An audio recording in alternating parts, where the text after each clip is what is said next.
Hello guys, ito yung setup natin ng mini PC version. Yan.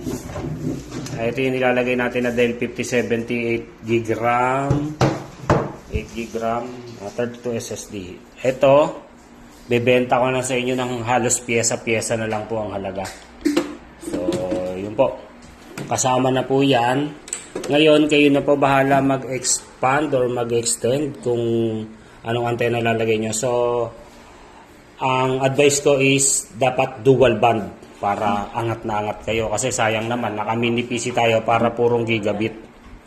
So, ayan, naka custom board din po tayo. Pwede dyan, LAN, via LAN, ang connection, or via Bluetooth. And then, ayan, may pan din po yan. And then, yung power supply ng mini PC. Ayan, okay. And then, nakaano na tayo, full sticker coated. Full sticker coated yan na Biggie, anti-dust. And then, meron rin po tayo LED. Pag blinking to, it meaning to say na nag-insert money. Ayan. Huwag ka mahulog. Tapos, yan yung setup niya sa loob. Ayan. Yan yung setup niya sa loob yan. Okay.